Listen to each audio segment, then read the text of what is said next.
Hello everyone, this is part 2 of Can You Beat Digimon CyberSleuth with only free type Digimon. If you haven't seen the first video, please feel free to click at the top right of your screen and that will bring you to part 1. We find ourselves in a forest, almost immediately surrounded by eaters. We are told this is how the world will end. We find Yugo in a void telling us he is completely a digital entity consumed by the eaters. As we are about to be rescued by an unknown Digimon, he lets us know that he is okay. As we are pulled through the wormhole, we emerge into a completely digitized Tokyo, and our friends tell us to get to the detective agency right away. We learn quickly that Digimon are running around Tokyo, causing mayhem, Kyoko has gone missing, and Arata is now a fugitive. We make it a priority to help as many people and Digimon as we can in this new world. I think it's time for a long overdue team update. Shakumon, Sylphimon, and Infamon are going to be long-standing members in our group. We help a lost Lopamon and Tokumon reunite. A young girl befriends some Digimon, and we help them out of a jam. While we are helping fight off the eaters in Tokyo, we run into Arata in the subway, and we team up to take care of a particularly powerful eater. After the battle, Pseudo appears out of nowhere, causing Arata to drop his guard and being consumed by the eater.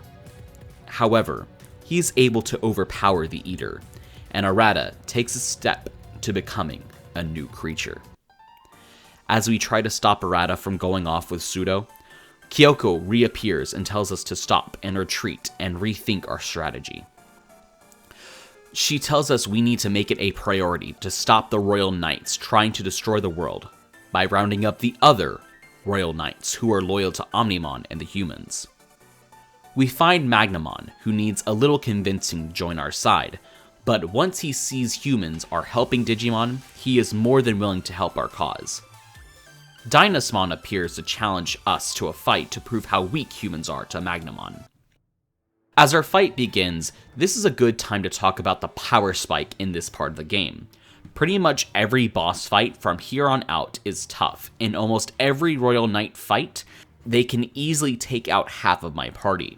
Dynasmon is a wind data Digimon, and he uses his Gale Storm and Wyrm's Breath to do a good chunk of damage to my team.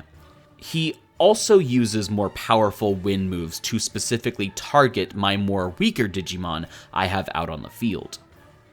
Thankfully, I didn't get too roughed up in this fight, but I think that was only thanks to my use of items and well-timed guards.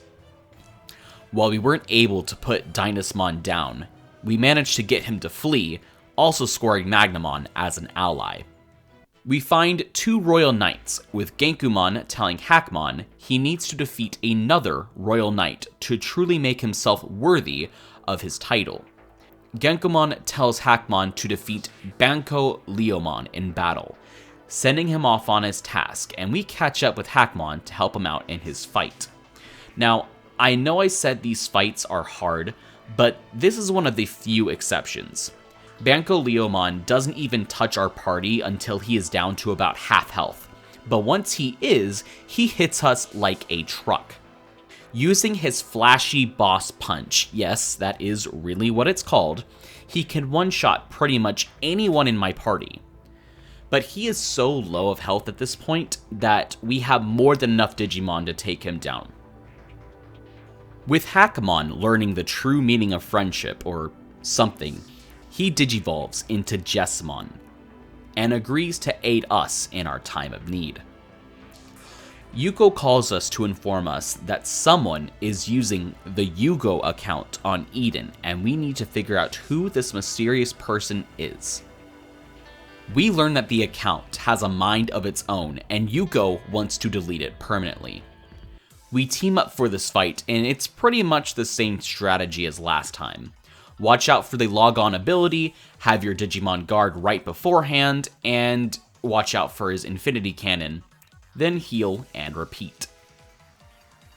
Our next battle is up against the super fast Kentarosmon, and we quickly learn we won't be able to do any damage to him. Kyoko tells us that we need the help of All-Force Digimon, but she has no idea where he is.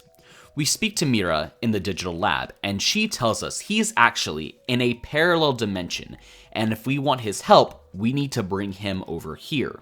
She opens a portal for us, and we end up in a Shinjuku similar to ours, but we meet Rina, who is Ultra Force Vidramon's tamer. Sadly though, the Digimon named Barbamon has stolen most of All-Force Vidramon's power, reverting him back to Vmon. We head to Barbamon's location to take him down.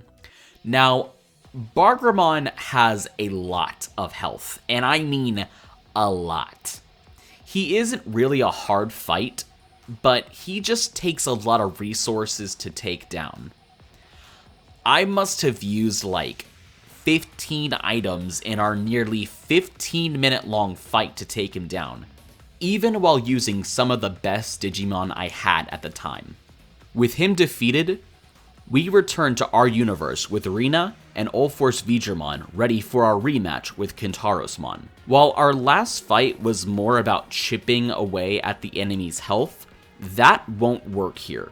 Kintarosmon uses a speed up ability and Bifrost to hit a lot and hit really hard. He was able to wipe most of my team until I was only down to about 2 Digimon, and thankfully, I was able to get him down before he absolutely wrecked me. We talk him over to our side, securing us another Royal Knight. We get a call that more Eater attacks are on the rise, and when we get to a location where there is a horde of Eaters, Arata begins to absorb one, converting part of himself into an Eater, where we see his lust for power begin to grow. The Royal Knight Gallantmon, who is on our side, tells us we need to stop Arata at all costs. We get another interactive cutscene as Gallantmon and Arata fight, and Arata is so powerful he is able to fight him without even using any Digimon. Arata stops the battle, deciding to leave to gather more power. After this battle, our Inframon evolves into Diaboramon, a powerful Mega-type Digimon. With as many Royal Knights as we can gather, we head down a war-torn road to stop Examon, a Titanic-sized Digimon. Even with all of our Digimon pretty powerful at this point, it feels like we are just tickling Examon. Examon, not feeling like we are worth his time, flies away. The fight has worn down Gallantmon, and surprising everyone, Arata sneaks up out of nowhere and absorbs him. Kyoko finds out Examon is feeding off a digital vortex in Eden. Yuko and I team up to stop this vortex, and as we do, we run into Pseudo, who tells us that we should team up together. He says he didn't realize he was going to cause the end of the world, and wants to help us stop Crusadermon. Guarding the vortex is Craniamon, a Earth vaccine Digimon. He tells us he serves King Drazil's orders, and he will stop anybody. This fight is pretty difficult, mostly because of his deadly AoE attack, Waltz End, which can do some serious damage to a lot of my party since I have several Wind-type Digimon. However, after he uses Waltz End, he gets this helpless status effect, letting us do massive damage to him, so it's a pretty good trade-off. Even with that though, he is still no pushover, as he is able to easily take down half of my party.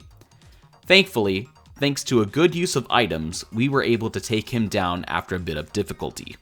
After a battle, Pseudo is able to close down the digital vortex, and as we head back to where we last saw Examon, we find Arata waiting for us also. In his lust for power, he teams up with us to stop Examon, only so he can eat him after the battle. Thanks to closing the vortex, Examon is much easier this time around, and we are actually able to do some damage to him. Don't get me wrong though, he still hits hard, but at least now we can actually hit him. After our fight concludes with Examon, Arata simply walks away, as the thought of Pseudo using him starts to give him doubts about what he is doing, leaving Examon unconsumed. Kyoko informs us Crusadermon's energy can be felt in Akibara, and it's time for us to deal with her. Yuko teams up with us for this fight, and before we know it, we take her down surprisingly easily. But then afterwards, we get kind of lost. We walk down Akibara and find a nice clean part of Eden, with children we almost can remember. We learn that Yuko, Yugo, Arata, Nokia, and ourselves all came to the digital world, and we brought the Eaters with us. As Crusadermon reappears, telling us she will destroy us all, a mysterious Digimon known as Alphamon comes to our rescue to help us truly defeat Crusadermon. Now, it should be no surprise Crusadermon is pretty tough, but thanks to Alphamon, we are having very little trouble with this fight. In fact, I almost wish that Alphamon didn't help us in this fight, because it made Crusadermon so weak. With her basically being the big bad of most of the game, she has a pretty anticlimactic fight. After this, we learn that Kyoko is Alphamon, who has been trying to stop Crusadermon all along. We learn how they got their human forms, and she gives us a plan on how we are going to bring back the wall to separate our worlds again. We need to travel to the digital world and stop the hive mind of all Eaters, the Mother Eater. The best place to gain access is at the top of the Tokyo Metropolitan Building. After this, we get Valkyremon, a powerful wind-type Digimon, and the evolved form of Sylphimon. Now, this is my favorite part of the game.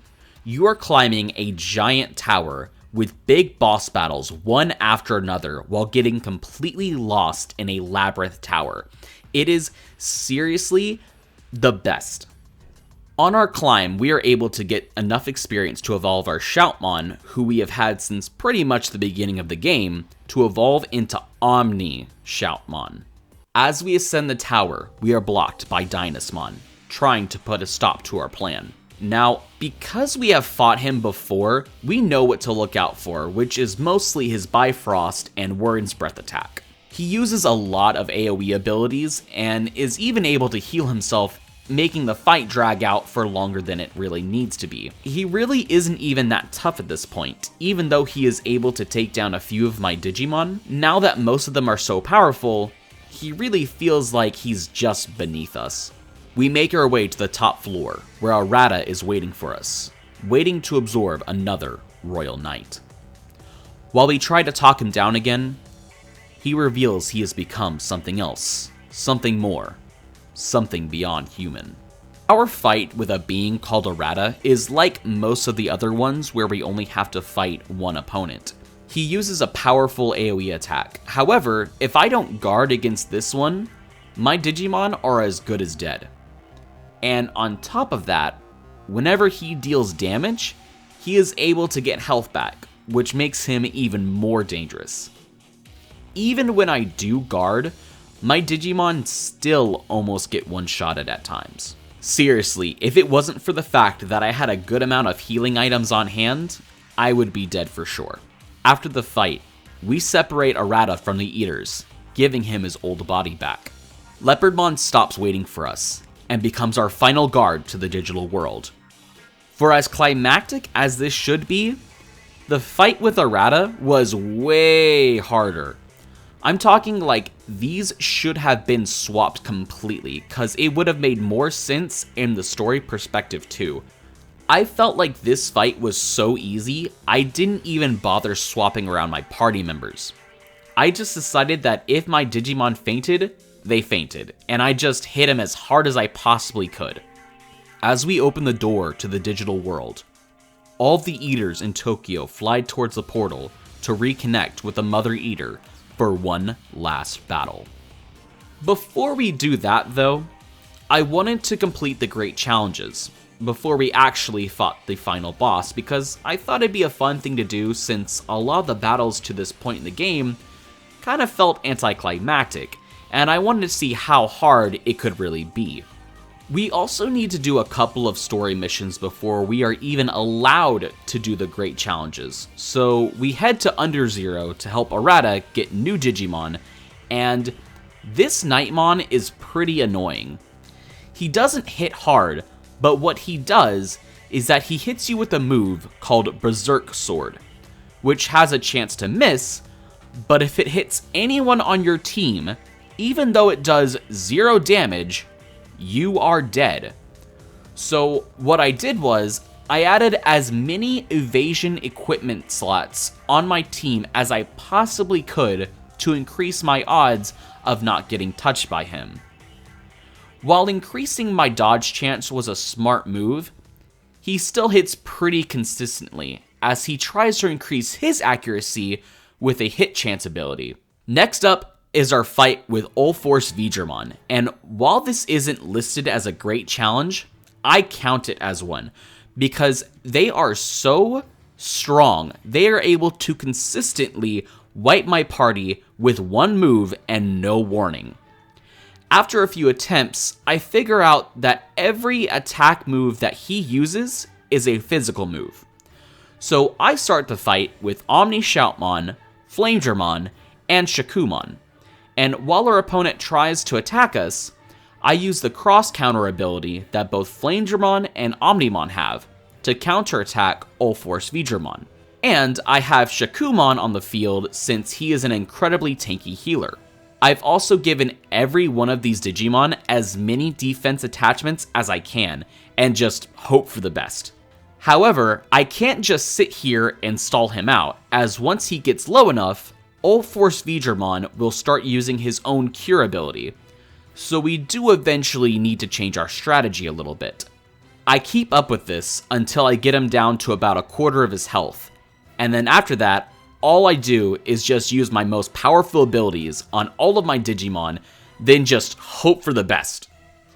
Seriously, this was probably the hardest fight for me. It took me nearly 2 hours to beat him at my current level. Now that that's over, I try the first great challenge against Magnamon and Rapidmon. I try to use the same strategy as before, but there is no chance against winning against them. On every single one of the enemy's turns, they heal back a small portion of health, and then, if one of them gets too low, Magnamon will actively heal them. I'm gonna have to grind a little bit if I stand any chance of doing this challenge.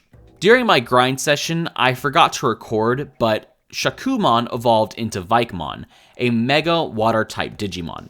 Now that I have nearly everyone up to level 99, I'm actually able to do some damage. However, the very next fight is against Leopardmon, and this time, he is actually tough.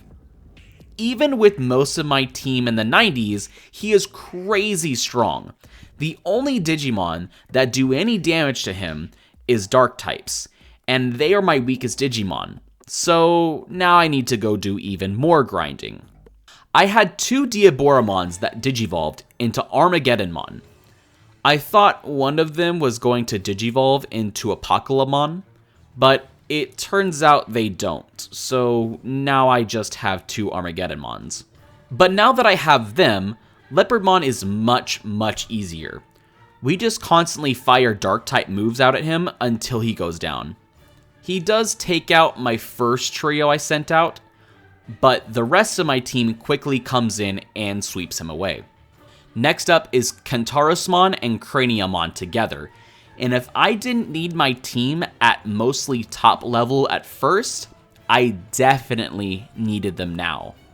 Now, both of these guys have incredibly powerful moves that can target everyone on my side of the field and can either 1 or 2 shot them in no time at all. But thanks to having 2 Armageddonmons, they have a special move called Black Rain. That is a 110 physical damage type move that nearly melts Kentarosmon and does pretty decent damage against Craniamon. After about 30 minutes of attempting this fight, I'm able to secure a victory after finding this strategy out. Next up is another duo battle against Crusadermon and Dynasmon, and they are complete pushovers. Even though I don't have a type advantage against Crusadermon, I do have one against Dynasmon, but it's not like I even need it. Thanks to the Black Rain ability, I'm able to keep doing massive damage against everything that is in my way. I basically just use Magnamon as a heal bot, and only use his Comet Hammer ability on Dynasmon when I have no reason to heal. Within about 3 minutes, this fight is over and done with. It's on to Examon now, and this is such a unique and fun fight. It is easily the best one out of all of the great challenges. He hits hard like the rest of the Royal Knights, but he hits my team with an AoE ability called Draconic Impact. And if your party members get hit with this and survive, they get an effect called Knockback that brings in new Digimon from your party. It is straight up awesome. It makes you really utilize your entire team, and if my whole team wasn't strong enough for this, I would be in deep trouble. Even with constantly switching around for about 15 minutes, and the mass majority of my team being about level 99, I was barely able to hold it together until I only had Vikemon, Valkyriemon, and Imperial Dramon, and most of them either had no health and no special points either. Seriously, 10 out of 10 fight. Next up is Jessamon and Gankumon, and this is a pathetic fight. This feels like an easy fight before the big boss battle. Both of them barely even tickle my Digimon, and I have my Armageddonmons out again, to start them off using their Black Rain ability. Once I get them down low enough, I use their second ability, Ultimate Flare, and it completely obliterates them. My last great challenge fight is against Alphamon, Omnimon, and Gallantmon. And this fight at first looks like it's gonna be another easy one. I start out with Black Rain, and it does good amounts of damage for most of the party due to the type advantage. That is until Omnimon is the only Digimon left standing, and he uses his Transcendent Sword ability that can one-shot anyone on my team from out of nowhere. Seriously, he does damage numbers that are in the tens of thousands. You cannot survive this fight, even if you guard. The only reason I think I wasn't stuck here for hours is because I got a lucky dodge on my last Digimon, who was then able to secure the last hit and get me the win. So I know what you may be thinking. Actually, there is one more great challenge and you should go do that one. Well, here is the thing. Great Challenge 8 isn't unlocked until after Chapter 20, after you beat the main story. I wanted to do the 7 Deadly Sins challenges before I moved on to the final boss. However, my first opponent, Creepymon, just destroyed me. Seriously, I never even got close to taking him down. He one-shots everyone on my party before I can even get him down to half health. And I saved right outside of his fight without a backup save. So I'm sadly locked out of the other fights unless I want to grind my way back to this point, and I simply don't have time for that. So sadly, this is where this series of fights ends. But we still have the last boss battle against the Mother Eater. We make our way to the digital world that has been destroyed by the Eater threat, and get all the way to the Mother Eater's lair to free Yugo, stop the Eaters, and begin the final fight. However, before it truly begins, Pseudo followed us as he converges with the Mother Eater, gaining control. Now, we start the battle off attacking the midsection of the Mother Eater, and thanks to all of my Digimon having good, strong AoE attacks, they don't stay up for very long. Once we are done with that, we move to the upper part of the body, where we attack the Mother Eater's wings and its upper torso. Now, they try to use an ability that switches attribute types, but that does nothing to free type Digimon, so it essentially wastes a turn every time that happens. But it does have a strong light type AoE ability that completely wrecks my Armageddonmons. Once it destroys them, the Mother Eater's wings are healed back to full, but my new party that is swapped in is still able to do a good amount of damage, even though there is no strong type advantage.